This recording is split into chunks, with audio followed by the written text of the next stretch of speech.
What did you think of the fight? I thought the fight was close. We all knew from the start it was going to be a close call. We all were saying that it was going to be a 50-50 situation. Styles make fights. I think in this particular fight, Mayweather showed his true form. That's the way he fights. He's very crafty, he's very flexible, he's very resilient, and he's also very elusive. That's what makes him Floyd Mayweather. He's a very skilled fighter with a high boxing IQ. I thought he made very key adjustments when Manny started hitting him in the third or fourth round. He made key adjustments and didn't make Manny move as much. I expected a little more from Manny in terms of side-to-side movement to create angles for his shots.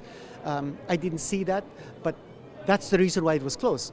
If we had seen that, this decision would not have been close and Manny would have won running away.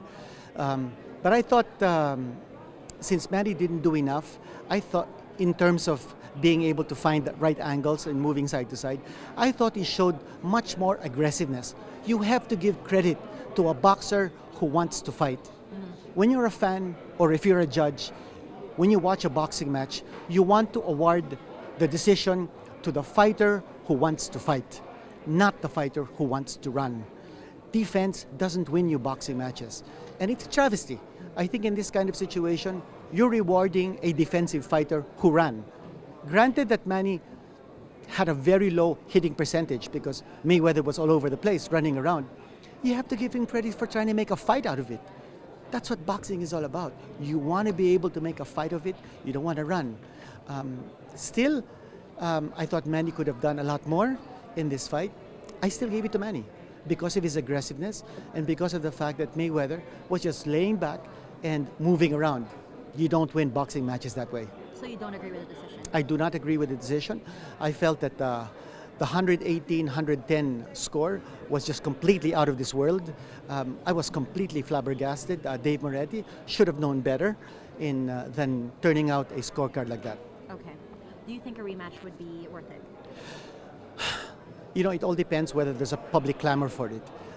I think if the people feel the same way as I do, that this was not a decisive victory, this was an unconvincing victory.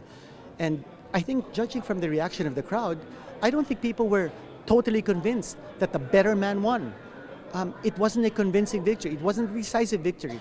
You have Mayweather winning because he ran. He didn't get hit. Sure, he didn't get hit. He was elusive.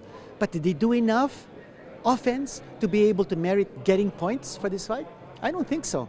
Even if the CompuBox numbers show that he landed more You know, punches? I'd like to see the breakdown of the CompuBox stats. That's an accumulation of punches, okay? The CompuBox stats give you totals. In boxing, you don't do it like amateur boxing. You don't do it like you make a cumulative account of the shots landed, and then you find out at the end who had the higher landing rate. In boxing, you judge it by the round. So in other words, if one round you're able to outpunch another guy by 10, okay, and then in another round the other guy outpunches you by 1, but he wins the round, it's even. Yeah, right. So, you know, I think the CompuBox stats, they have to be looked at a little bit more carefully. I want to see a breakdown, round by round, because that's how you judge fights. You don't judge fights according to a cumulative score.